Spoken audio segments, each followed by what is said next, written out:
Estamos de volta com o DF em Pauta, garantindo a verdade, a democracia e fortalecendo a informação para cada um de vocês no Distrito Federal e todo o mundo.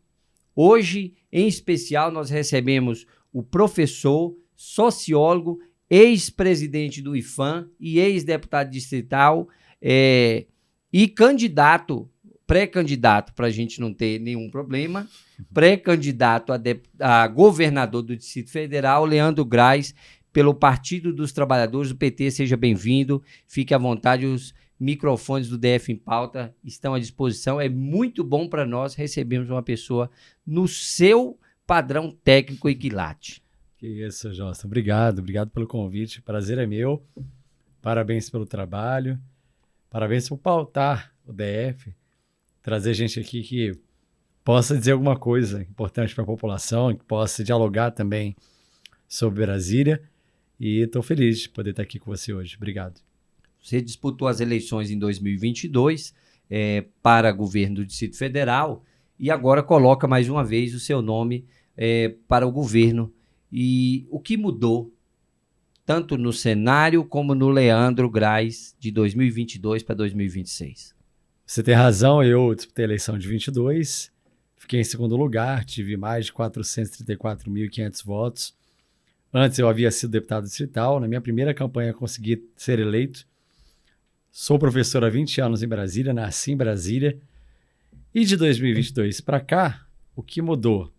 Creio que no cenário nacional o Brasil avançou. O presidente Lula, ao tomar posse, reconstruiu importantes políticas do país, como a política de saúde, então aí as carretas com os especialistas, reconstruiu a educação com investimentos nos institutos federais. Aqui em Brasília a gente vai ter o de Sobradinho 2 e o do Sol Nascente. O presidente Lula voltou a investir em infraestrutura. Aqui no DF a gente vai ter a duplicação da 080, vai ter a ampliação do metrô de Samambaia.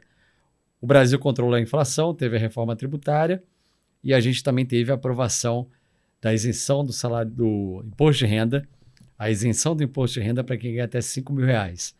Isso sem contar o pé de meia, que está atendendo aí no DF mais de 40 mil jovens. Isso sem contar várias ações, o Pacto contra o Feminicídio, a Política Nacional de Cuidados. O Brasil avançou. A economia melhorou e o desemprego caiu. No DF foi o contrário. No DF a gente teve aumento da miséria, aumento da desigualdade, hoje a maior do país. No DF a gente teve aumento da violência, aumentou o feminicídio, aumentou roubos e furtos, aumentou o latrocínio, que é roubo seguido de morte. No DF, a educação piorou. Hoje o DF tem o pior ensino médio do Brasil. Está na 27ª colocação. O ensino fundamental 2 também piorou no IDEB. Hoje a gente tem o maior tempo de espera para exames e cirurgias. Uma média de 254 dias para uma pessoa conseguir fazer uma cirurgia. Aqui também a gente tem uma fila da assistência social enorme para acessar os benefícios. Aqui no DF a gente teve uma paralisia do transporte público, o trânsito engarrafado e nem um investimento sério em transporte por parte do GDF. Ou seja, o Brasil foi para frente, Brasília foi para trás. E é por isso que eu sou candidato a governador de novo. Porque eu, como brasiliense, alguém que conhece a cidade, que ama a cidade, imagino que você também não esteja feliz com a Brasília de hoje, eu quero mudar essa história, eu quero mudar essa realidade. Mas ninguém muda nada sozinho. Eu tenho construído diálogos e construído grupo para que a gente possa ganhar as eleições. Hoje existe uma coligação formada pelo meu partido, que é o PT, com o Partido Verde, com o PCdoB, com a Rede, com o PSOL, com o PDT. 6 partidos, coisa que a gente não consegue aqui nesse grupo desde 2010. Para ganhar a eleição, para eleger a Érica, senadora da República, reeleger a Leila, senadora da República, são 2 vagas no Senado, ter bancada na Câmara Federal e ter bancada na Câmara Legislativa. Para quê? Para a gente mudar a história da cidade. Para a gente conseguir trazer investimento, para a gente conseguir melhorar a vida do povo, construir novas creches, colocar a escola integral para a família poder trabalhar, a gente poder colocar a escola integral para o jovem poder sonhar e realizar o sonho dele, sair da escola com uma profissão, a gente poder ter mais equipamentos culturais. Hoje, várias cidades do DF não têm um espaço cultural para a juventude, para as famílias, para a gente poder cuidar das crianças, não só com mais creche, mas também com espaços que as crianças podem ficar seguras. Uma família que hoje trabalha à noite, ela não tem com quem deixar o filho. A gente vai implementar em Brasília as cuidotecas, que já existem em outros lugares do Brasil. Os idosos. Brasília não tem uma política para pessoa idosa, a gente tem que ter uma política para pessoa idosa. Centro-dia, centro de convivência do idoso, ginástica nas quadras, saúde do idoso. Então, eu não tenho nenhum deslumbramento, nenhuma ambição pessoal particular na política. Eu não entrei na vida pública para ficar rico. Meu patrimônio é o mesmo desde quando eu tive meu primeiro mandato. Tem gente aí que fica milionário na política. Tem gente aí que constrói milhões e milhões, não sei como. Eu até costumo dizer, quem fica rico na política, das duas, uma, ou roubou, ou abriu um negócio paralelo e não contou que tinha aberto. Mas eu não fui assim. A minha vida sempre foi muito transparente, muito pública também. E eu estou agora nessa condição de candidato ao governo para Esse ganhar é a um eleição. ponto que a gente vai entrar agora. Claro. Que é justamente o Leandro Graz. Antes que a gente aprofunde detalhadamente na questão da política, explique para nós quem é o Leandro Graz. Leandro Graz é brasiliense, tem 41 anos. Minha mãe, Fátima, veio lá do interior do Rio Grande do Sul, de uma família pobre, de agricultores familiares. Meu avô era do Exército, serviu na Segunda Guerra Mundial. Era uma cidade pequena, lá no interiorzinho do Rio Grande do Sul, chamada Santo Ângelo. Depois encontrou meu pai aqui em Brasília. Meu pai veio do interior de Goiás, lá de Goianésia, Itapaci, onde ele nasceu e cresceu. E era representante comercial. Meu pai não era nenhum milionário, não tinha família na política. Era um trabalhador de classe média. Minha mãe também trabalhadora. Depois ficou em casa cuidando de mim e do meu irmão. Costureira de mão cheia. Até hoje ela faz camisas para mim. Ela costura a nossa roupa. É uma coisa que ela gosta de fazer. Eu gosto que ela faça também, porque é uma alegria, né? Imagina sua mãe poder fazer até hoje, né? Depois de velho, já adulto, fazer uma camisa para você. Bacana. Então também é um gesto de amor dela. E construí minha vida aqui, Josta. Eu estudei a minha vida toda em escola religiosa, fui bolsista do Colégio La Salle. Lá é que eu comecei a me interessar por política, graças à minha fé, graças à minha experiência religiosa na Pastoral da Juventude.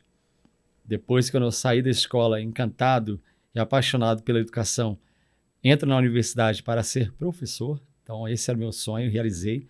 Comecei trabalhando na EJA, na Educação de Jovens e Adultos, lá no Lago Sul. Depois eu fui para São Sebastião. E nesse tempo todo também sou músico, então tive banda, toquei muito aqui na cidade, atuei na pauta ambiental, atuei em muitos projetos sociais, fiz formação de professores, enfim, eu sempre fui muito eclético, então eu sempre passei por muitos lugares diferentes, trabalhando com pautas diferentes. Na minha formação, você disse, eu sou sociólogo e professor de sociologia, mas depois eu fui para a área ambiental, fui trabalhar com políticas públicas e meio ambiente, depois fui trabalhar com políticas públicas e cultura. E aí é que vem a minha última formação, que é em gestão cultural. Dali, em 2017 mais ou menos, é que eu decido me candidatar pela primeira vez. E foi na primeira que eu consegui entrar com muita dificuldade, ninguém acreditava, ninguém achava que era possível. E eu digo assim, para muita gente que quer entrar na vida pública, que quer entrar na política, mas é difícil, não tem como. Tem. Dá trabalho, você precisa se organizar, precisa ter um planejamento, precisa ter um lastro, né? Eu acho que também tem um histórico. Eu costumo dizer assim que quem nunca serviu não serve para a política. Ou seja, é o trabalho do dia a dia da sociedade que te habilita para representar a própria sociedade. E a vida pública não é uma profissão. Ser deputado, ser governador, ser presidente da República não é uma profissão. Você pode ter 1, 2 mandatos, às vezes até mais, mas é um serviço que você presta ao seu país, à sua cidade, à sua comunidade. E que depois de um tempo você volta para onde você estava. Eu sou professor, não sou político de profissão. Uhum. Minha profissão é educador, professor, é na sala de aula, no dia a dia da escola, pesquisador também, eu trabalho muito com dado, né? Já fiz muita pesquisa, muita consultoria nisso. Mas hoje eu estou animado assim, para ser candidato a governo. A gente tem um bom programa, passamos aí meses trabalhando nesse programa de governo, escutando a população, fazendo muitos encontros com especialistas também gente que podia contribuir em várias áreas, segurança, saúde, educação, economia, e uma plataforma digital que a gente colocou no ar tem mais ou menos 3 meses, que recebeu mais de 5.000 propostas, que é o decidedf.com.br. E a gente está agora apresentando para o povo soluções e propostas para resolver os problemas que a Celina e o Ibanez criaram nesses últimos 8 anos. Essa sua experiência como deputado distrital e agora como presidente do IPHAN, qual será a importância dessas duas experiências caso você eleito a governador de Brasília? Qual a importância dessas duas? O que ela vai refletir no Como seu... presidente e foi como deputado. Isso. Cada uma me deu uma oportunidade diferente, né? O legislativo, onde eu fiquei de 2019 a 2022, é onde você fiscaliza, é onde você legisla e é onde você representa a população. Eu fiscalizei muito o governo ibanês, o primeiro governo ibanês.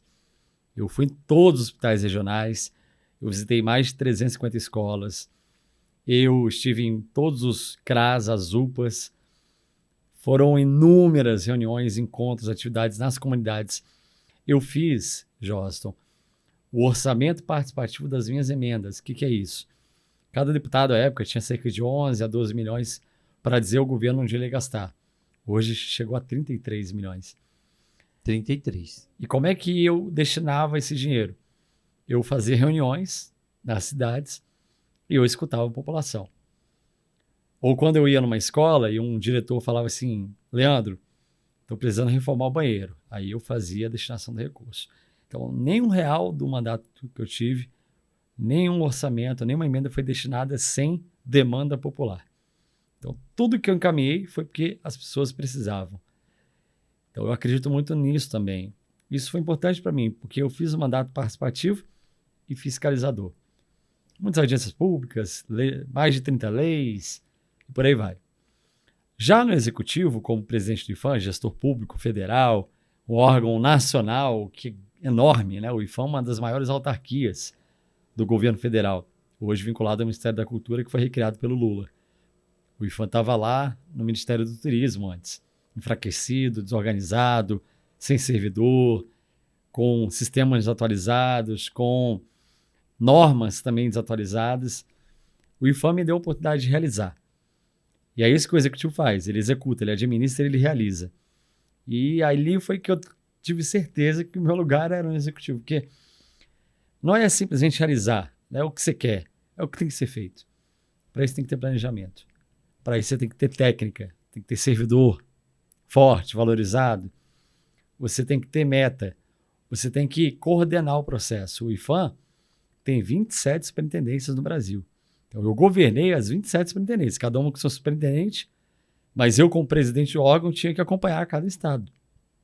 E aí acontece uma coisa ali, outra ali, a gente tem que ir ali ajustando, mediando, né? E muita entrega, muito resultado. A gente executou aí mais de 100 obras pelo novo PAC e de investimento direto do IPHAN, fora as centenas de obras via Lei Rouanet, como a Praça dos 6 Poderes, fora os processos de tombamento, de reconhecimento, registro, como a gente fez com a Pedra Fundamental de Planaltina, que agora é Patrimônio Cultural do Brasil. Cada processo desse é trabalho, é pesquisa, vai lá no território, vai lá conversar com as pessoas na comunidade. Eu rodei o Brasil inteiro. Então, hoje eu posso dizer que eu conheço meu país, eu estive em praticamente todos os estados, conversando com governadores, prefeitos, secretários, comunidades do patrimônio imaterial, da capoeira, do carimbó, do maracatu, do frevo, indígenas, quilombolas. Então, hoje eu posso dizer que eu conheço o Brasil, tenho uma nova visão da Amazônia, que eu conhecia muito pouco, do que é o Nordeste, do que é o Sul do Brasil, o próprio Centro-Oeste e o Sudeste. E quando eu volto para Brasília, não que eu estivesse fora daqui, eu passei os últimos 3 anos e meio aqui, eu quero dizer, mas quando eu retorno para pensar a minha cidade, eu digo, Brasília é um desperdício hoje, porque ela tem tudo. Ela tem tudo. Tem orçamento, tem capacidade, tem boa localização geográfica para ser a melhor cidade do Brasil. A última eleição, você bateu grandes nomes, foi ao segundo turno, 430 mil votos, mais ou menos. Ao colocar o seu nome novamente, você deve avaliar o que faltou para chegar. 4.996 votos. que foi o que o Ibanez teve para ganhar no primeiro turno. Não tive mais porque faltou recurso. Realmente, a gente fez uma campanha muito barata, com pouco dinheiro. O Ibanez gastou 3 vezes mais do que eu gastei. A gente teve o melhor custo do voto da história das eleições do DF, considerando os principais candidatos. Não me orgulho, assim, eu queria mais, lógico, eu queria mais estrutura, mais recurso, mas não tive. O partido que eu estava na época, o Partido Verde, dispôs de algum recurso, mas não do tamanho que alguns adversários meus tinham. Acho que faltou tempo também, porque a nossa candidatura ela foi amadurecendo e ela só foi se consolidar mesmo na véspera ali da eleição, já em julho. Então a gente não teve muita pré-campanha, como a gente teve agora, né? Um trabalho mais profundo de preparação da candidatura e tal. E faltou união. Eu posso dizer que talvez esse seja o elemento mais importante. Faltou união. União de partidos e lideranças que poderiam estar juntas para ganhar a eleição. E você entende que dessa vez você conseguiu fazer isso? Está bem melhor, né? Hoje, dos partidos que compõem a base do governo do presidente Lula, especialmente na Frente Nacional agora, que está na candidatura do Lula e do Alckmin, só o PSB é que não quis estar conosco. Embora a gente tenha convidado, tenha chamado, mas a gente formou aqui uma coligação com 6 partidos. O PV, o PV, o PT, o PV, o PCdoB, o PSOL, a Rede e o PDT. Isso não é pouca coisa, não. Cada composição dessa é muito diálogo.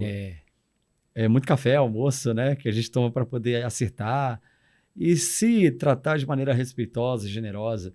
Porque cada partido também tem as suas prioridades, tem as suas lideranças que ele quer eleger. A gente tem que entender que nenhuma coligação pode ter só um protagonista. Todo mundo tem que ser protagonista. Então, o espírito que eu estou empregando como candidato a governo nessa eleição é esse espírito de fraternidade e generosidade coletiva. Não só entre os partidos do meu grupo, mas para fora também, porque eu não vou governar só com os meus partidos, eu vou governar com o povo. Eu quero dialogar com todo mundo, eu não tenho nenhuma barreira de diálogo. Eu sou uma pessoa que senta à mesa e conversa. Posso até discordar de você, mas eu nunca vou me negar a dialogar com você, desde que haja respeito aqui na nossa conversa. O presidente Lula, no nosso governo, agora, nos últimos 3 anos e meio, falou muito sobre isso e eu levei isso muito a sério. Não importa se o governador é do seu partido ou não, não importa se o prefeito daquela cidade é do nosso partido ou não, se ele pensa igual ou diferente. Se é bom para o povo, vamos sentar e vamos encaminhar e vamos fazer. Eu ouvi o Ibanez falar há poucos anos que não ia pisar no mesmo lugar que o Lula. Olha que triste isso. Olha que pequeno isso. O governador do Distrito Federal, que é a capital do país, não sentar no mesmo lugar que o presidente da República, sendo que o DF depende da União, tem um fundo constitucional, tem muito repasse do fundo de participação dos municípios e dos estados, tem muito programa federal que poderia estar vindo para Brasília e não veio, porque não quiseram conversar com o Lula. Olha que bobagem é essa. Lá atrás, Jossa, a gente tinha o Cristóvão, que era do PT, e o Fernando Henrique, que era do PSDB. Direita e esquerda dialogavam. Aqui começou o Bolsa Escola no governo do PT. O Fernando Henrique pegou o Bolsa Escola e adaptou para o resto do Brasil, porque ele viu que era bom. Eu queria pegar, então, essa sua fala e eu queria que você é muito, vamos dizer assim, crítico e com fundamento as suas críticas à atual gestão.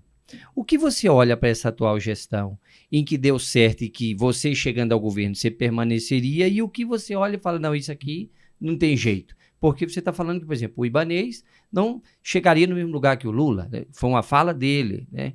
E onde você consegue, com o seu olhar clínico, avaliar o que deu certo e pode ser dado continuidade, e isso aqui nós vamos mudar? Olha, eu, como fiscal do governo Ibanez no primeiro mandato e depois como gestor federal que teve que dialogar com ele, eu nunca me neguei a conversar com o Ibanez. Embora ele não quisesse conversar com o Lula, eu fui conversar com ele. Por exemplo, para fazer a obra da Praça dos Três Poderes. Porque a praça é de gestão do GDF, mas eu era o gestor do IPHAN e a gente tinha recurso federal para fazer a obra. E eu acordei isso com ele. Fui lá no gabinete dele dialogar com ele, mesmo sendo adversário dele. Então eu tive essa postura. E aí eu olho para o governo dele, eu posso dizer uma coisa que eles fizeram muito bem. Eles cuidaram da publicidade do governo, muito bem feito. Eles conseguiram, mesmo que fossem coisas pouco importantes, dar muita visibilidade para as realizações que eles tinham. Então, você andava na cidade, tinha um meio-fio pintado, mas tinha uma placa azul maior que o meio-fio lá, dizendo que eles pintaram meio-fio. Não estou dizendo que o governo tem que ficar fazendo propaganda o tempo inteiro de tudo que é importante e do que não é importante. Tem que fazer do que é importante. Mas o que eu quero dizer é que é muito necessário prestar contas. Se você faz pouco, se você faz muito. Então, eles foram bem nessa coisa da publicidade, nessa forma de comunicar as poucas coisas que eles faziam. Agora, em relação ao que não deu certo, que eu vou mudar, tem muita coisa que eu quero mudar e por isso eu sou candidato. Qual o maior problema hoje do DF? A saúde pública. É a maior crise da história da saúde pública. Como resolver isso? Por isso que eu digo, quando eu falo este governo, Celina e Ibanez e Celina, foi o pior governo, eu comecei aqui dando alguns dados, porque você pode, às vezes, não ser bem sucedido numa área ou em outra, mas é muito difícil um governo ser mal, ser ruim em todas as áreas. Então, a saúde está mal, a educação está mal, a segurança está mal, o transporte está mal, as obras estão paradas, vão deixar muita obra inacabada para a gente terminar. O caixa está quebrado. A Celina vai entregar o governo com 5 bilhões de dívida. É o maior percentual de restos a pagar. Ela está empenhando orçamento, só para quem não entende, né? Quando você empenha, não é que você está pagando. Você está assinando. Tipo, assinou o cheque. Muita gente não sabe nem mais o que é cheque. Cheque, né? Sem fundo. A galera mais nova não usa cheque. Antigamente a gente assinava o cheque, né? Que era um papel e você botava lá o valor. R$200. A hora que eu assinei o cheque, ele ainda não debitou na minha conta. Só quando a pessoa pegar o cheque e for ao banco, é que vai debitar na minha conta. O que ela fez? Ela está assinando um monte de cheque. Ela está empenhando recurso. Mas ela não está descontando o dinheiro agora, porque ela não tem. Então está ficando para o ano que vem. É o restos a pagar. Aí ela disse essa semana que vai entregar o governo com 3 bilhões de lucro, de superávit. Não vai. A não ser que ela faça maquiagem, que ela vai empenhando e não vai pagando. Ela vai fazendo o cofrinho aqui crescer e deixa o rombo para o ano que vem, para o próximo governador, que é o que ela pretende fazer aqui no DF. Então é um governo que não soube cuidar de conta pública. Ele foi irresponsável do ponto de vista fiscal. Isso eu vou fazer muito diferente, porque a gente não pode ter desequilíbrio fiscal, senão a gente não consegue investir. A saúde é o maior problema, sem dúvida. A gente tem o maior tempo de espera para exame e cirurgia. A gente hoje está com uma crise muito grande na retaguarda da saúde, que é a atenção primária. Pouco mais aí de 60% de cobertura da atenção primária. Ou seja, é posto de saúde e equipe de saúde perto de casa da pessoa, né? Então, é para exame simples, é para consulta básica, é para vacinação. Não está chegando. E aí a pessoa tem que sair lá de onde ela mora, pegar um ônibus para fazer uma consulta lá do outro lado da cidade. Então, a saúde não é só tratar doença, a saúde também é prevenir doença. A gente precisa reconstruir a saúde do DF que eles destruíram. E aí é trazer investimento federal, colocar as carretas de especialistas para fazer exame, é ampliar o horário de funcionamento dos hospitais, fazer um mutirão de cirurgia, é a gente poder ampliar a atenção primária aqui com mais equipes, com mais médicos, com mais enfermeiro, é organizar a saúde e botar meta, e cumprir meta. E, ao final, entregar a melhor saúde do Brasil, que é o que a gente pode ter. Tem orçamento para isso, tem dinheiro nacional, federal para isso, tem orçamento próprio para isso, mas não tem política pública de saúde no DF. Então, essa é a principal questão. Se faz qualquer pesquisa, é o tema que mais aparece. Agora, na plataforma que a gente colocou para o programa de governo, foi a área mais acessada e mais visitada e com mais reclamações da população. É a saúde, e ela vai ser a nossa prioridade. É claro que nós vamos cuidar da educação também, eu vou cuidar do transporte, eu vou cuidar de outras áreas, mas a saúde vai ser a nossa prioridade, principalmente no início do governo. E aí, você eleito governador de Brasília, quais seriam as 3 prioridades nos, vamos dizer, 100 dias? 100 dias. Enfrentamento de guerra contra a fila de exames e cirurgias. Reduzir a fila, zerar a fila. E já recompor a retaguarda aqui da atenção básica. Com mais contratações, com mais médicos, enfermeiros e já prevenindo de saúde. Então, enxuga o gelo. Se eu zerar a fila sem cuidar da retaguarda, enxuga gelo, daqui a pouco tem que ficar lá de novo fazendo mutirão. Eu vejo alguns candidatos falando, vou zerar a fila. Beleza. Nós também vamos zerar a fila. Mas eu vou impedir que a fila aumente de novo. Eu vou tirar o povo da fila. Hoje são 254 dias para fazer um exame no Distrito Federal. A gente quer exame no máximo 30 dias. Essa é a nossa meta. Pedir o exame em 30 dias estourando, a pessoa tem que fazer o exame. Porque se a doença for grave? Se a doença for grave, ela morre em 30 dias. Agrava, aí tem que ir para UTI. Prioridade 1, saúde. 2, iniciar a implementação da escola integral em tempo integral. Com arte, ciência, tecnologia, esporte. Cruzar os projetos da cultura, do esporte, da ciência e tecnologia das outras secretarias com a educação.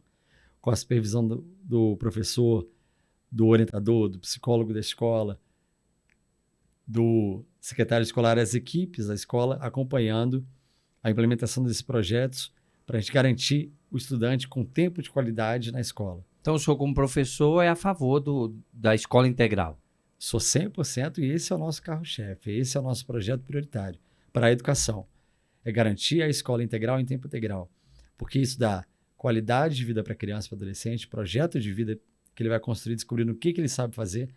Porque não é só ficar 6 a 8 horas na escola, sentado na cadeira. Não é isso que eu estou falando. O que é a escola integral? O aluno ele vai passar por diversas experiências dentro da escola. Então, ele vai ter a oportunidade de ter uma aula de dança. Quem sabe ele se descobre ali como um bom dançarino, uma boa dançarina. Ele vai ter a experiência de robótica. Quem sabe ele se percebe como um ótimo programador. Ele vai ter o espaço maker. Quem sabe ela se descobre como uma ótima marceneira. Lá na sala de podcast, como um bom comunicador. Lá na aula de alemão, cria afeição pela língua e pode se tornar um professor de língua estrangeira. Com todo respeito à sua proposta, com a estrutura que a Secretaria de Educação tem hoje, é possível fazer isso? Com essa estrutura, Prático? não. Com a atual, não. Eu estou dizendo na prática, né? Olha, na atual estrutura, não. Mas já existe isso na prática. Em escolas específicas. CEMI do Gama, Centro de Ensino Médio Integrado do Gama. O CEMI tem aula de alemão, tem sala de dança, tem sala de robótica, tem sala de audiovisual, tem espaço maker, tem projetos de educação ambiental, tem ensino profissionalizante. Existe. Só que é uma escola. A gente precisa ampliar o modelo. Então, para ampliar o modelo, vamos lá. A gente tem hoje o maior recurso da cultura per capita do Brasil. O maior fundo de apoio à cultura per capita do Brasil, que é o FAC. Quantos projetos do FAC hoje estão nas escolas? Eu queria levar esse projeto de podcast para a escola. Por que a gente não tem uma oficina de podcast numa escola pública? Por que a gente não tem uma oficina de teatro numa escola pública com um projeto do FAC? Por que a gente não tem uma oficina literária para desenvolver novos autores, novas escritores nas escolas? Por que a gente não tem um projeto de cinema para o estudante aprender a dirigir um filme, elaborar um roteiro, ser um bom videomaker, ser um bom social media, desenvolver isso no ensino médio? Por que não dá para fazer? Dá para fazer. No esporte, a gente tem a lei de incentivo ao esporte, a gente tem os centros olímpicos, são poucos hoje, estão precarizados. Vamos reformar e ampliar todos. Levar a escola para o centro olímpico e o centro olímpico é da escola. Quando tiver quadra coberta, e as que não tem, vão construir, vamos cobrir. Aí você falou da infraestrutura, você tem razão, não dá para fazer a escola integral hoje, de imediato, com essa infraestrutura. Então tem que investir em infraestrutura. Recurso do governo federal agora, no PAC, para cobertura de quadra, para ampliação de escola, o governo do DF ignorou. Ignorou, não foi lá negociar, pedir para trazer para cá. A gente poderia ter ensino profissionalizante, parceria da escola com as empresas. Hoje o DF dá mais de 10 bi por ano de isenção fiscal para empresários em Brasília. Hoje tem um grupo de empresas que deixa de pagar imposto com aval, com autorização do GDF. Isso tudo dá mais de 10 bilhões de reais. Qual é a contrapartida dessas empresas? Não dá para a gente pedir, no mínimo, que elas empreguem jovens, que tenha programas de jovem aprendiz, o estudante vai ficar de manhã na escola, à tarde ele vai para o estágio, vai para o programa de jovem aprendiz, vai ter um dinheirinho. A gente vai ampliar o pé de meia em Brasília. Hoje, A gente tem aí cerca de 40, 50 mil jovens com pé de meia, dá para chegar lá em cima. Todo jovem que tem direito ao pé de meia vai ter o pé de meia. Porque nós vamos pegar um por um e vamos cadastrar no pé de meia. Ele recebeu lá o dinheirinho no final do ano se ele for aprovado. Então, cuidar da educação não é nenhuma mágica. Tem que ter planejamento, continuidade, meta. E outra, um secretário, uma secretária de educação que esteja ali no cargo com capacidade e competência e não por favor político. Porque senão vai trocar a cada hora como eles trocaram nesses últimos 8 anos. Aí, essa semana, saiu o dado do IDEB, do ensino médio, é o pior do Brasil, como eu falei. O que a Celina fez? Apresentou um plano? Não, ela trocou o secretário. E aí importou um secretário lá não sei de onde. Porque na NEM de Brasília não conhece a Escola Pública de Brasília. É isso. Então, educação é médio e longo prazo. Você vai construindo daqui a pouco, você tem um castelo erguido e uma educação de qualidade. Claro que a gente também tem meta na segurança pública, o povo está com medo, a mulherada está com medo de andar na rua, medo de estupro, medo de violência, medo de ser assaltada. Essa semana, inclusive, teve um fato que aconteceu, salvo engano, na 302 Norte, de uma pessoa de situação de rua, situação de rua, ela invadiu um prédio e fez uma senhora de refém. Aí a pessoa em situação de rua. Aí a Celina vai lá, diz que fez o tal do 360, que a cidade está monitorada, que está tudo sendo acompanhado. É 360 mesmo, girou e não saiu do lugar, né? Mas aí, você também trouxe a informação de que o orçamento está apertado, ou até mesmo negativo. Como resolver essa questão de saúde e educação, foram 2 pontos que o senhor tratou aqui, se o orçamento não fechar? Sabe aquela história que a gente tem que trocar o pneu com o carro andando? É mais ou menos isso. A gente precisa consertar o rombo que ela vai deixar. Para isso, tem que melhorar a economia do DF, tem que investir e incentivar novos setores econômicos, como tecnologia, fazer de Brasília a capital da tecnologia para gerar emprego rápido, de boa qualidade, aumentar o PIB, investir em cultura, economia criativa, que é outro nicho econômico que a gente não explora, logística, infraestrutura, aquecer a economia, microcrédito para gerar novas empresas, novos negócios, novos empregos. Enquanto eu vou fazendo isso, e aí eu vou melhorando a minha arrecadação, eu corto despesa inútil, a gente vai diminuir essa quantidade de cabide de emprego de cabo eleitoral que a Celina colocou agora, para fazer a campanha dela, e aqui eu vou planejando e vou pegando recursos de outros lugares. Por exemplo, tem recurso federal para educação que o DF não usa. Na saúde também, ela devolveu ano passado quase 200 milhões de reais, porque não soube gastar, não soube investir. Tem recurso internacional para financiar o projeto aqui. A gente tem leis de incentivo federal para a cultura, para esporte, tecnologia, que não estão sendo utilizadas. Tem o fundo FINEP, que é o fundo de tecnologia e inovação, que não está sendo aplicado no DF. Tem muito dinheiro parado fora de Brasília que não vão lá pegar para investir na cidade. Eu vou, porque eu tenho uma boa relação com o presidente Lula. Eu tenho uma boa relação com o governo federal. Eu fui do governo federal e eu sei como é que funciona. Cada ministério eu sei como é que funciona. Eu sei o que eu posso trazer de lá para cá. Eu não vou ficar parado no gabinete esperando as coisas se resolverem. E nem na propaganda falando mentira na TV. Eu vou andar. Eu vou sentar e negociar. Eu vou fora do Brasil. Pegar dinheiro para Brasília. Fazer investimento externo em Brasília. Para infraestrutura, mobilidade.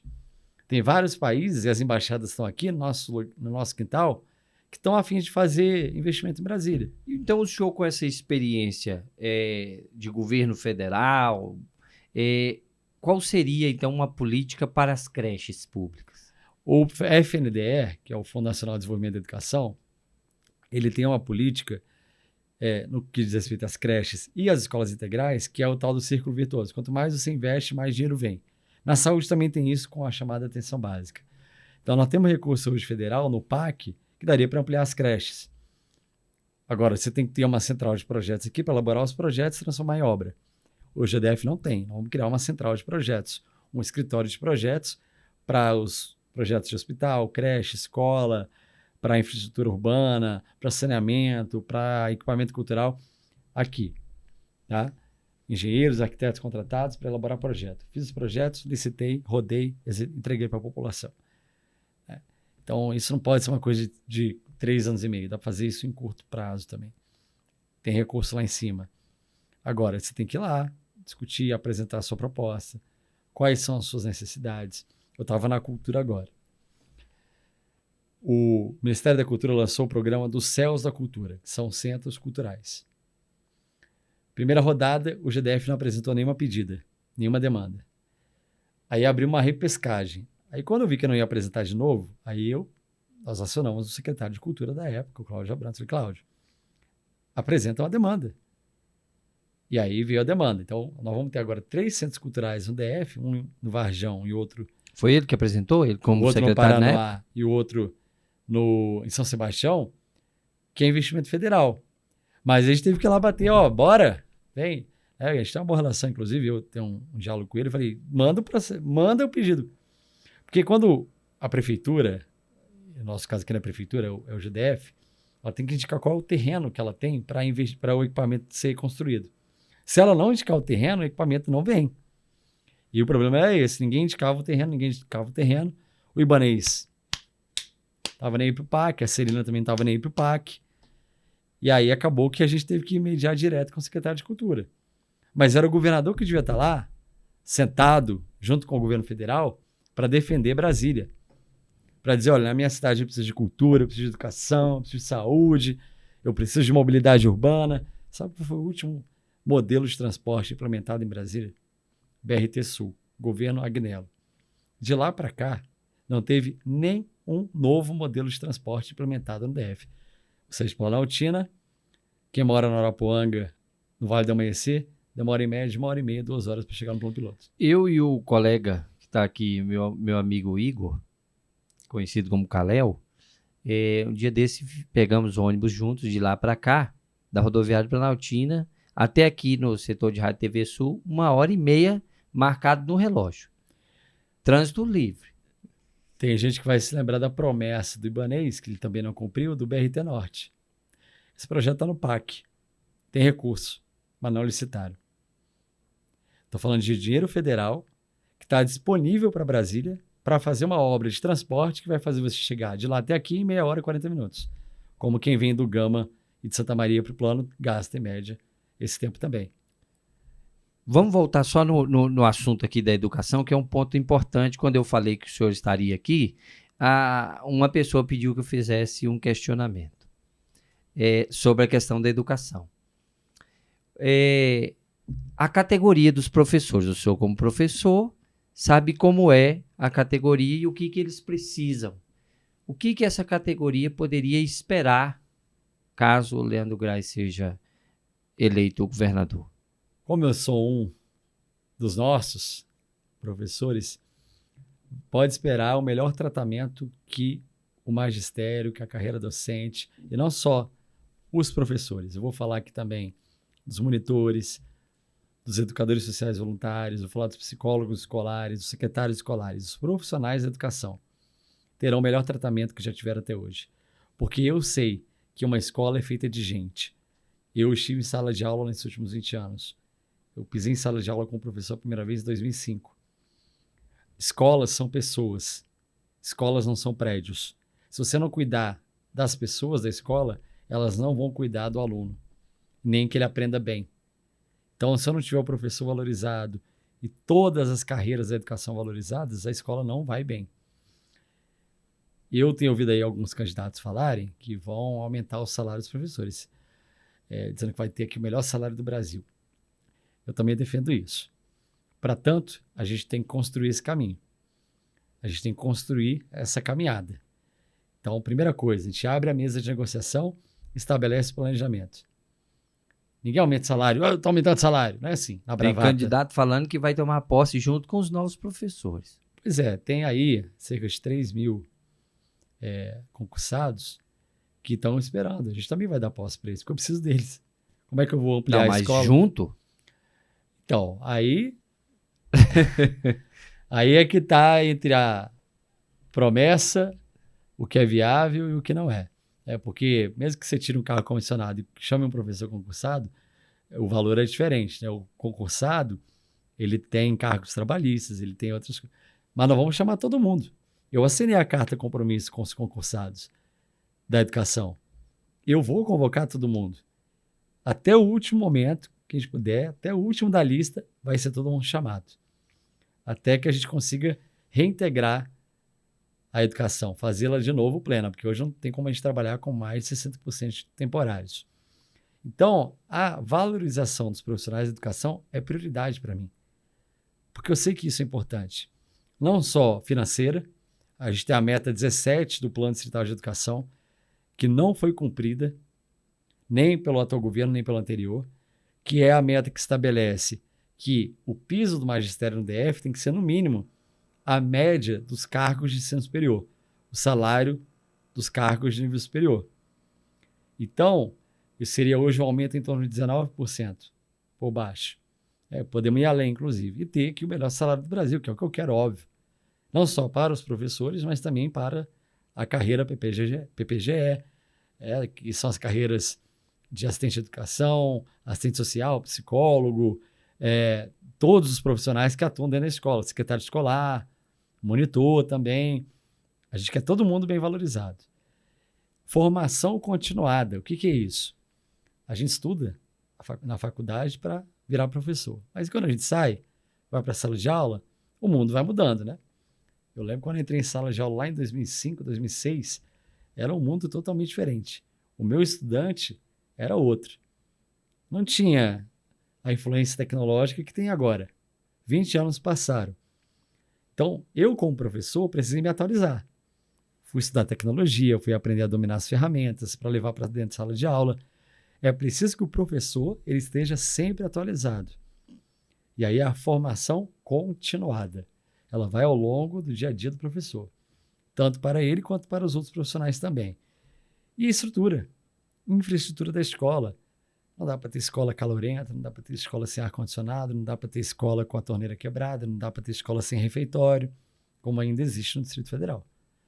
Escola improvisada, vai lá, faz um puxadinho, fecha uma biblioteca, fecha uma sala de recursos para crianças com deficiência para abrir uma nova sala de aula, porque não construir escolas.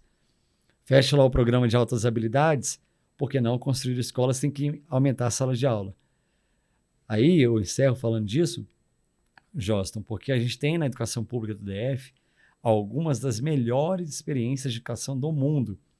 A gente tem educação precoce, que anos atrás foi escolhida como uma das melhores experiências de educação do planeta.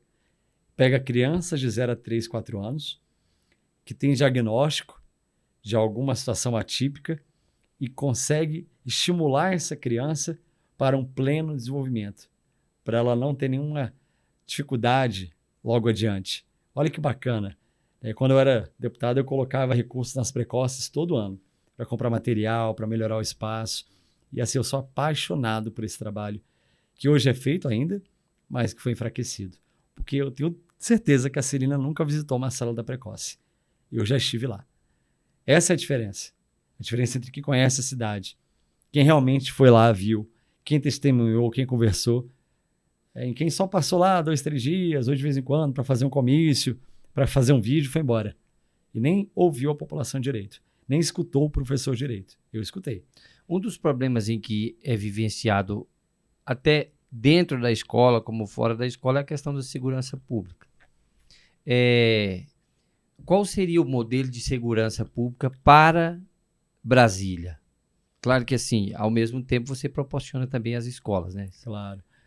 Olha, a escola, ela reflete muito o que é a sociedade. Às vezes a gente vê um professor sendo agredido, um estudante agredindo o outro, às vezes até ameaça com faca dentro da escola, racismo dentro da escola, a gente vê problemas de toda ordem dentro da escola. Por quê? Porque a escola reflete a sociedade. Então não foi a escola que ficou violenta, a sociedade ficou violenta.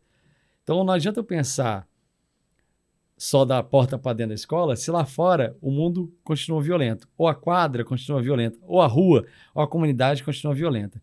Por isso que eu tenho muitas críticas ao modelo da escola militarizada, que não é o colégio militar, que não é o Dom Pedro II e nem o Tiradentes da PM. Você coloca ali um policial meio que para dar uma baixada na bola da turma dentro da sala de aula, mas a violência vai continuar lá fora. A relação da segurança com a escola se dá de duas formas. Uma é o batalhão escolar. Eu preciso do batalhão escolar na porta da escola, fazendo toda a ronda e toda a avaliação, toda a fiscalização ali daquele fluxo de pessoas, se alguém vai aliciar o adolescente, se alguém vai ameaçá-lo, coisa e tal. Se os estudantes não vão brigar fora da escola. Dentro da escola, Precisa de equipe pedagógica forte, precisa de projetos, ou precisa de atividades que tirem do jovem o foco da violência. E que ele vai experimentar na escola é uma boa oportunidade, ele nem vai pensar nisso. Né? E tratar, por isso que a gente tem assistente social também nas escolas, né? Que é essa carreira que eu falei, a carreira PPGE, é a carreira também que tem os assistentes sociais. Às vezes, uma situação de vulnerabilidade na escola pode gerar um risco dentro da comunidade escolar. Então, eu preciso verificar isso, encaminhar por um atendimento especializado. Tem que ter psicólogo, tem que valorizar o psicólogo escolar também, para poder atuar ali junto àquele estudante que tem alguma perturbação, ou às vezes a família tem algum problema, retomar o vínculo familiar. E a gente poder fazer da escola esse lugar de paz e de justiça social. E aí, agora, voltando a um outro assunto que o senhor tocou aí, que é a questão do transporte. É uma grande dificuldade. Qual que seria o diferencial do seu governo para o transporte no Distrito Federal, que está inchado? Mais linhas de ônibus, horários ampliados, metrô também com horário ampliado, ampliação do metrô e implementação de novos sistemas de transporte, de trilhos principalmente. Então, a gente traz a grande proposta do DF nos trilhos, que é implementar modelos que não só conectem o próprio Distrito Federal dentro dele, mas com a rede, com o entorno, que tenhamos trilhos conectando Lusiânia até a rodoviária, que depois a gente possa ter de Águas Lindas até Ceilândia, de Planaltina de Goiás até Planaltina DF, integrando com o BRT Norte ou com outro modelo, e o sistema de transporte de comunidade, de vizinhança. Veja, ali em Planaltina, né, você tem a Avenida Central, e a pessoa desce ali no terminal, por exemplo. Avenida Independência lá. E que até a casa dela é um longo caminho. 1 quilômetro, 1,5 quilômetros. Às vezes chega tarde, já à noite. Ou sai muito cedo na madrugada, é perigoso. A gente não tem ali um circular. Às vezes só uma linha por dia de circular, 2 estourando. Aí a pessoa tem que andar 1,5 quilômetros. Eu estava lá no Vale do Amanhecer, fazendo esses dias uma reunião, e eu ouvi exatamente isso. Uma moradora dizendo, olha, aqui no Vale eu só tenho uma linha. Se eu perder essa linha de manhã cedo, eu tenho que andar para pegar outra lá na frente, está quase 1,5 quilômetros. Uma outra moradora do bairro de Fátima, lá da Vila de Fátima, dizendo também, olha, aqui tem um circular 4,5, outro acho que é 5,20 que ela falou. Se eu perder esse aqui, eu tenho que andar até Arapuanga para pegar a linha. Porque tem pouca linha no interior das comunidades. Pessoa com deficiência hoje usando transporte público no DF é uma humilhação. O transporte não atende a pessoa com deficiência, cadeirante, outro tipo de deficiência. A gente vai implementar uma coisa que já tem em outras cidades, que é o Atende DF. Vamos lá. Você é uma pessoa com locomoção limitada, por uma deficiência ou outro fator, você vai no aplicativo, vai colocar ali o ponto que é perto da sua casa ou na frente da sua casa, e a van de bairro ou o micro-ônibus de bairro, ele vai te pegar lá na frente. Você marcou, eu marquei, ela marcou, ele marcou, e aí o aplicativo integra a rota para ela ficar mais rápida. Às vezes faz um ajuste, você marcou 8h10, mas eu vou passar um pouquinho antes, tá? Vou passar 8h05 para dar tempo de eu pegar uma segunda pessoa ali na frente. E aí ele faz a rota inteligente e pega todo mundo e leva até o local que tem que ir. E integra com outro sistema. Vamos fazer isso em Brasília, já existe no Brasil. E o último, que é importante, tarifa zero, além do final de semana. Ah, mas não dá porque é caro. Pois é, não dá porque não querem. Para isso, a gente vai ter que relicitar o transporte. Hoje tem uma licitação vencida, que está em sistema emergencial, modelo emergencial. Ela vai ser refeita. Essa licitação vai ser agora uma nova licitação, porque a cidade cresceu nos últimos anos, quase 13 anos aí, depois da última, e a gente não tem o modelo correspondente à realidade do DF. Tem áreas onde não tem mais transporte público. Não chega. Lá no Dorothy, no Vila Nova, Nova Colina, por exemplo, a Rota do Cavalo. É precário, é dificílimo. Na área rural. Então, a gente precisa de um sistema de transporte que integre a cidade, não só aqui no DF, mas com a rede, o entorno também. Como fazer um sistema de transporte desse tamanho, com essa envergadura? Onde é que vai arrumar dinheiro para isso? Orçamento. Hoje a gente tem o financiamento do transporte público, principalmente de trilhos, feito em nível nacional com apoio do BNDES, com o recurso direto do governo federal. Eu falei aqui do BRT Norte, tem recurso federal lá pronto para isso. É só licitar e implementar o BRT Norte. A gente vai fazer. Você tem fundos internacionais, como do Banco da América Latina, que financia projetos de mobilidade com juros baixos no médio e longo prazo. E aí eu digo de novo, a gente conseguir esse recurso fazendo dever de casa aqui para ter capacidade de financiamento e de pagamento. Então não é uma coisa só ou a outra. A gente tem a possibilidade de autofinanciar o transporte, não com dinheiro de caixa do DF, do Tesouro, mas com parcerias público-privadas. O ativo que a gente ainda tem no DF é terra. E essas terras estão sendo griladas, parceladas, a Terra Cap perdeu a mão e a gente está perdendo a possibilidade de usar essas terras com planejamento urbano, garantindo moradia, equipamento público, mas também investimento privado para financiar o transporte aqui do lado. Então, existe uma maneira, um modelo para financiar o que eu estou dizendo aqui. Eu não estou aqui prometendo terreno na Lua, falando de uma coisa que eu sei que não dá para fazer. Eu não faço isso. Aí tem candidato que diz que vai fazer isso, que vai fazer aquilo, não sei o que, não sei o que. Mas não explica como. Estou explicando como eu vou fazer. Estou explicando de onde pode vir o dinheiro. Não é um projeto para 4 anos, Joston. Os trilhos do DF, que a gente sonha e vai implementar, não é um projeto para governo. É um projeto de Estado. É para 10, 15 anos ou mais.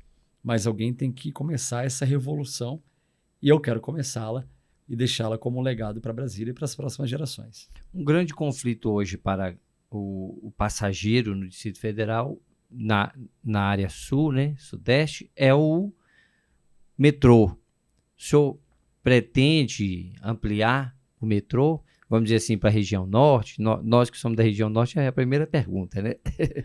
Tem, às vezes, uma conversa de que, não, vamos levar o metrô para a Asa Norte até Sobradinho, Planaltina. Hoje já existem outros modelos de trilhos tão rápidos ou mais que o metrô, que são muito mais baratos e de tempo menor na implementação. É o que a gente chama de trens de superfície. É o modelo europeu. Também tem na Ásia, no Japão, na China. A China é cheia de trem de superfície. É o trem que anda por cima, ele não fica subterrâneo. Ele tem menor impacto ambiental, inclusive. Por isso que ele é viável para a área norte. Ele é viável para a área leste. A gente pode fazer um anel ferroviário no DF para logística, escoamento de produção e para transporte de passageiros, sem impacto ambiental considerável. Porque quando o metrô ele é implementado, você tem que cavar, cavar, cavar. Aí você pega lençol freático, por exemplo. A área norte, Sobradinho principalmente, tem muito lençol freático. Nós vamos cavar para abrir o metrô, vai jorrar água. E aí nós vamos perder nascentes lá na frente. A estação de águas emendadas vai ser prejudicada e a gente pode afetar a situação hídrica de Brasília. Por que eu estou dizendo isso? Porque isso já está estudado. Tem um documento, que na verdade é mais que um papel, ele é uma ferramenta chamada Zoneamento Ecológico e Econômico do Distrito Federal. Lá está detalhadinho qual é a melhor atividade econômica que a gente pode ter em cada área do DF para o melhor resultado e o menor impacto ambiental. Na área norte do DF, a gente tem menos vocação industrial do que na área sul. Não que não possa ter uma indústria lá, pode, mas alguns tipos. Já na área sul, eu posso ter outros tipos com maior impacto, porque eu já não tenho tanta sensibilidade ambiental. Então, não adianta eu prometer coisas que não vão acontecer. Para a área norte é BRT, trem de superfície e ampliação das linhas de ônibus. Isso é o que nós vamos fazer. Não vai ter metrô passando Sobradinho até pela topografia, mas pode ter trem de superfície passando e indo até Planaltina. Bem esclarecido. Pronto. Então, ficou clara a informação sobre o metrô na região norte. Agora, já tem uma estação previamente colocada ali até o Agarrã, tá? Para dizer que eu não vou levar o metrô para a norte, até o Agarrã já tem uma estação quase pronta ali. Bom, e aí o senhor tem feito bastante críticas sobre a questão fiscal do Distrito Federal. Como tem sido a sua visão referente a isso? Primeiro que é inacreditável que um governo que teve aumento do fundo constitucional, aumento do fundo de participação dos municípios e dos estados, o governo da Celina e do Ibanez recebeu mais dinheiro do governo federal do que os governos anteriores. Porque a economia melhorou a arrecadação e coisa e tal. Por outro lado, eles gastaram mais, gastaram mal. Para onde foi o dinheiro? Cadê o dinheiro da saúde, que não virou hospital, só cerca? Cerca lá em Ceilândia, cerca lá em São Sebastião, não tem hospital de pé. Cadê o hospital do Recanto? Cadê o hospital oncológico? Cadê o hospital ortopédico? Cadê a UPA do Guará? Só tem cerca. Então, gastaram mal e gastaram mais do que deviam. A gente tem que consertar isso. Eu não posso gastar mais do que eu arrecado. Então, para eu poder alavancar minha capacidade, eu tenho que melhorar minha arrecadação, mas não é aumentando imposto. Tem que cortar em algum lugar. Cortar no supérfluo, no inútil e melhorar a arrecadação, gerando emprego, renda e desenvolvimento. Onde cortar hoje? Hoje a gente pode cortar cargos comissionados de administrações que não entregam absolutamente nada para a população. A gente tem cargos comissionados no IGES, que é um monte de cabide de emprego que não são profissionais de ponta da enfermagem, da medicina, estão lá só pendurados. Temos cargo comissionado na TerraCap, com gente ganhando salário de 30 mil ou mais, sem trabalhar direito. Tem, eu conheço. Já denunciei, inclusive. Então, isso é um ponto.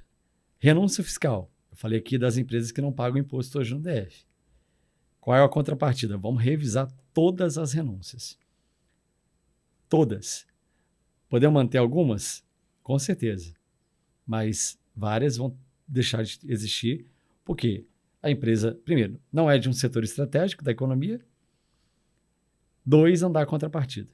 Então, não vai continuar tendo renúncia. O senhor hoje eleito governador de Brasília. Nós vamos entrar num tema que tem tomado todo o espaço do debate político no Distrito Federal, principalmente para o GDF, que é o BRB. O senhor assumiu o governo do Distrito Federal e se deparou com o problema que o senhor já tem buscado cada dia mais conhecer sobre o BRB. Qual a solução? Transparência e credibilidade. Vou explicar por quê. Não tem como salvar o BRB se a gente não sabe do que a gente está salvando o BRB. Está salvando o BRB do quê? Do prejuízo. De quanto? Das falcatruas. Quais? Dos desvios de dinheiro interno. Quem fez?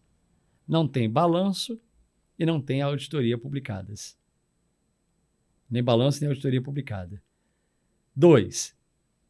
Como é que a Celina vai lá negociar um acordo com o Fux e com o Fundo Garantidor, prometendo pagar em 15 anos as custas do servidor público, da saúde, da educação, do investimento social? É colocar o povo para pagar a conta. Foi isso que ela está querendo fazer. É isso que ela está querendo fazer. Então, quando eu digo que é transparência e credibilidade, a primeira medida que eu vou adotar no BRB é abrir a caixa. Saber o que tem dentro dela, quem é que mexeu, tirou o quê? Foi para onde? Cadê os 12 bilhões lá que o Master comprou, que o BRB comprou, perdão, do Master em títulos podres? Cadê esse dinheiro? Porque se o título é podre, não existia, esse dinheiro foi para algum lugar. Não foi para o sistema financeiro. Eram papéis que não valiam nada. Isso foi para alguma gaveta, esse dinheiro? Ele foi para debaixo de algum colchão? Ele foi para um paraíso fiscal fora do Brasil?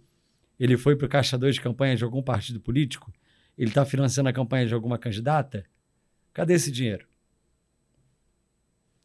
Tem uma frasinha em inglês? Follow the money. Siga o dinheiro. Vão abrir a caixa e seguir para onde foi o dinheiro. Aí nós vamos chegar em quem roubou e quem se beneficiou do roubo. Qual é a relação do Vorcaro com o Ciro Nogueira, que é o presidente do PP, partido da Celina Leão? Ela não sabia de nada? O presidente do partido dela está envolvido diretamente com o Vorcaro e ela não sabe de nada. O candidato a presidente da República dela está envolvido com o Vorcaro, com uma grana gigantesca para um filme que ninguém sabe como é que foi feito e ela não sabe de nada. É estranho, né? Então a gente tem que abrir. Transparência. Não tem combate à corrupção sem transparência. Aí, nesse tempo que eu estava lá no Infam, uma coisa que a gente fez foi montar um sistema de transparência e integridade, ouvidoria, corregedoria, auditoria interna. A CGU, que é a Controladoria Geral da União, falou que legal, chamou a gente lá para apresentar o projeto. Eu sei fazer isso. A ética, ela não está num partido, não está numa instituição, está nas pessoas. Então, quando eu trago as pessoas para dentro do governo, eu tenho que vacinar a corrupção com integridade e transparência. A transparência é o melhor antídoto, a melhor vacina contra a corrupção. Porque a transparência deixa às claras, deixa perceptível o que está sendo feito, como está sendo feito, por quem. Aí digo de novo, Celina, por que você não publicou a auditoria e o balanço do BRB até agora? Você disse na entrevista lá do debate da Band que não ia publicar o balanço do BRB porque senão você não ia conseguir fazer o empréstimo, não ia conseguir fazer o negócio. Quer dizer que vocês quebraram o BRB? É isso que você não quer assumir? Você tem que responder. Ela não falou até agora. Então não tem condições de negociar nada para o BRB sem saber a verdade. Hoje o BRB tem alguns contratos vigentes. O senhor eleito como governador, o senhor mantém esses contratos, o senhor renova, entende como que revisa, não revisa? Sabe qual foi o primeiro contrato absurdo que eu vi o BRB celebrar e eu fui o primeiro a denunciar ainda lá em 2019, 2020? Contrato de patrocínio para um leilão de gado onde o Ibanez Rocha vendia gado dele.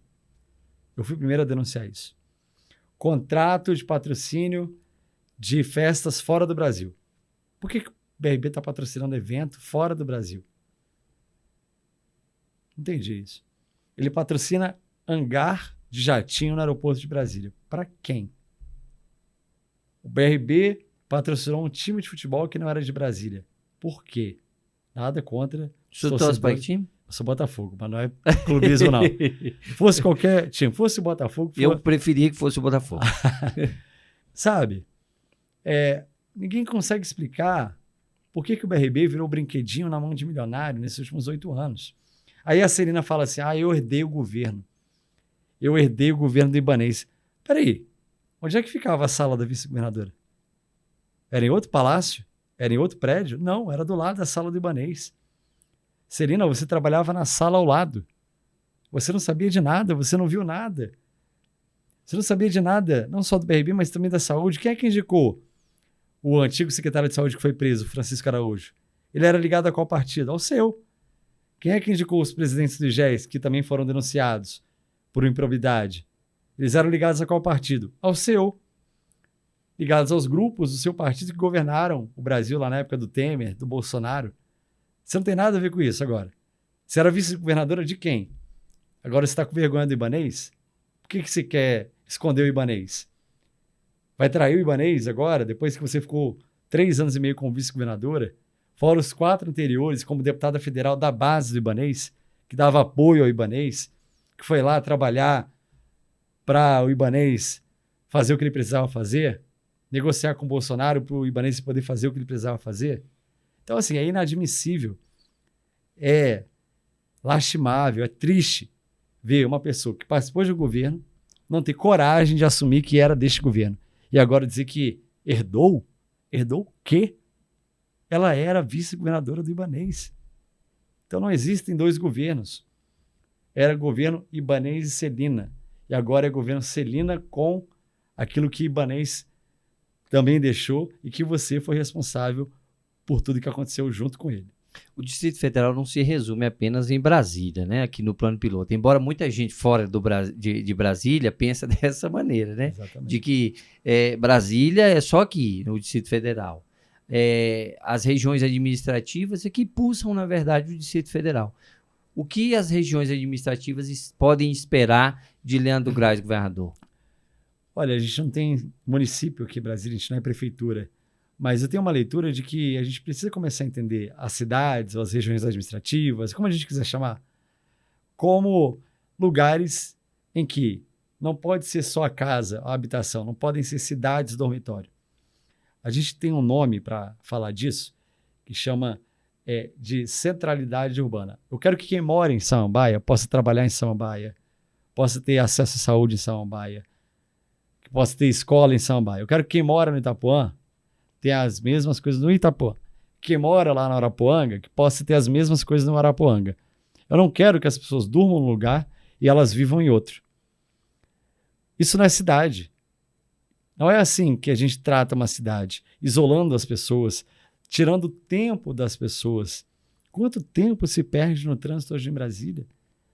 As cidades que poderiam ter sido planejadas, agora a gente tem que fazer um movimento para dar a cada uma delas a capacidade econômica, dos equipamentos públicos e, principalmente, discutir com a comunidade os investimentos. Uma coisa, Josta, que eu vou recuperar é o orçamento participativo. Quem vai discutir se vamos construir isso, aquilo, outro, naquela região, será a comunidade. Eu vou instituir os conselhos de cidadãos nas administrações regionais, que vão se reunir semanalmente, quinzenalmente, mensalmente, dependendo da dinâmica. E esse conselho de cidadãos vai poder contribuir com o governo, vai poder levar suas demandas. Eu vou instituir conselhos em todas as áreas. Vai ter conselho regional também na segurança pública, vai ter conselho regional na saúde, vai ter conselho regional na educação, para a população poder conversar com o governo. Hoje as pessoas vão lá para a ouvidoria e ninguém sabe o que acontece com a reclamação delas. Eu vou fazer a zeladoria digital. O que é a zeladoria digital? Está andando lá na sua rua, lá em Planaltina, setor sul, aí você vê um buraco na rua. Você pega o seu celular, tira uma foto do buraco. Vai chegar na central, a minha zeladoria, seja a Nova Cap, a própria administração, ela vai ter que tapar aquele buraco num prazo estabelecido por norma. A gente já viu isso em Niterói, já viu isso em Teresina, já viu isso em outras cidades. Geralmente 72 horas a depender do problema. Tem problema que você não resolve de um dia para o outro. Mas eu vou fazer o povo participar do governo. Os meus fiscais serão a população, serão os moradores. Eles que vão me dizer, Leandro, tem que arrumar aqui, tem que arrumar ali, tem que melhorar aqui, tem que podar cá, tem que, tá caindo, tá a calçada quebrada, não tem rampa. É o povo. Então, eu vou fazer um governo participativo. Eu vou envolver a comunidade na minha gestão. Eu vou conversar com a comunidade o tempo inteiro. Vai ter o GDF na palma da mão. O aplicativo do governo com todos os serviços aqui. Vamos sair do século XX, trazer Brasília para o século XXI. Ser a capital da tecnologia e do governo digital. Para que o cidadão não precise toda hora ir lá, pegar um papel, ir lá na burocracia para ter que assinar um papel, pegar um transporte para poder pegar um receituário. Tudo aqui, na palma da mão, no celular. O senhor é do partido do presidente Lula. Caso o presidente Lula seja eleito e o senhor também, qual será a participação dele no seu governo em Brasília? Será grande, porque o presidente Lula adora Brasília, ele gosta do Distrito Federal, ele conhece o Distrito Federal. E sempre que a gente se reúne, sempre que a gente se encontra, ele pergunta. E ele está acompanhando o dia a dia aqui, ele está preocupado com o Distrito Federal. Veja, desde lá do 8 de janeiro, quando deixaram atacar os poderes, ali já foi um sinal de que as coisas aqui não iam muito bem e não iam melhorar também. Como é que um governador deixa destruírem os palácios? O responsável por aquilo tudo foi o Ibanez e foi a Celina, que estavam sentados na cadeira de governador e vice. Quem manda, quem orienta a segurança pública é o governador. Então, o presidente Lula, ele sabe que é importante ter no DF um governador que se preocupe com o DF e que dialogue com ele, e não se isole, e não diga que não vai pisar no mesmo lugar que ele. Ele não vai interferir no DF, eu seria o governador. O presidente Lula respeita os governadores e prefeitos. Ele nunca interferiu no papel de um prefeito e governador. Mas ele já ajudou, ele já apoiou, ele já fez parceria, ele já mandou recurso. E é isso que eu quero que ele faça com Brasília. Hoje, para pré-candidato à presidência da República, da esquerda, é o presidente Lula. Todos os demais são, vamos dizer, centro-direita. Extrema-direita e direita. Isso. Caso o presidente Lula não seja reeleito, como será essa relação, então? Nós vamos trabalhar muito para ele ser reeleito e no primeiro turno. O presidente Lula fez um terceiro mandato extraordinário, o Brasil melhorou e ele será reeleito, eu não tenho dúvida disso, a gente vai trabalhar para que aconteça. Agora, eventualmente, se não tivéssemos a oportunidade do presidente Lula comandar o Brasil e tivesse outro presidente lá sentado no Palácio Planalto e eu for o governador ou fosse o governador, eu ia dialogar igualmente, né? A minha defesa do povo de Brasília. Eu tenho que governar para a minha cidade, para a minha população, independente de quem seja o presidente da República. Mas será ótimo ter um presidente que dialoga comigo, que pensa também que a gente tem que investir em saúde, que pensa e defende que a gente tem que investir em educação, que tem que ter uma economia forte, que é o caso do presidente Lula. E não um presidente que só vem em Brasília para fazer motociata, ou que menospreza e nega a vacina, ou um presidente que está sendo investigado por corrupção, por pegar um dinheiro de um banqueiro corrupto que está preso para fazer um filme para o pai dele, que é o caso do Flávio Bolsonaro. E os outros candidatos, não vejo proposta, não vejo projeto, não vejo programa, apenas tentativas de fala polêmica e muita cortina de fumaça sem apresentar um projeto para o Brasil. Aqui em Brasília, nós temos mais de 8 pré-candidatos ao governo do Distrito Federal. E dentro de todos esses nomes que existem, quem hoje o senhor entende que é o seu maior adversário? Olha, Jorge, eu não escolho adversário e nem elejo quem eu quero enfrentar. Agora, de fato, eu sou candidato porque eu não concordo com essa gestão que está aí. Eu não quero que a Celina Leão continue governadora. Eu vou trabalhar para derrotá-la. Hoje, ela é governadora, foi a vice-governadora do Ibanez, e se eu sou candidato é porque eu não quero que ela continue. Então, esse foi o bate-papo muito bom, com todas as informações, todos os esclarecimentos e propostas do pré-candidato ao governo do Distrito Federal, Leandro Graz. Do que, mais uma vez, eu agradeço a você, toda a sua assessoria, que foi muito solícita e muito educada com a gente, e o microfone está aberto para você deixar o seu recado final a toda a população do Distrito Federal. Eu que agradeço, meu amigo. Obrigado pelo convite, muito feliz e honrado de estar aqui. Convidar todas as pessoas a nos acompanharem pelas redes sociais, @LeandroGrass, Grass, nas plataformas, os nossos conteúdos, os meus posicionamentos, a minha vida e a minha atuação política é transparente. Vocês vão poder ver lá o que eu estou fazendo, onde eu estou, com quem eu estou conversando. E participem conosco, né? Essa é uma eleição importante para Brasília. É a chance da gente fazer uma grande virada, reconstruir o Distrito Federal e tirar o povo da fila da saúde, da fila da creche, da fila do CRAS, da fila no trânsito e de todo esse sofrimento. Muito obrigado pela oportunidade e a gente se encontra na próxima vez. Nós agradecemos o DF em Pauta, garantindo a democracia, possibilitando a todo o cidadão do Distrito Federal a conhecer mais de perto a proposta de todos aqueles pré-candidatos. Hoje aqui, um pré-candidato ao governo do Distrito Federal. O meu muito obrigado a todos e até mais.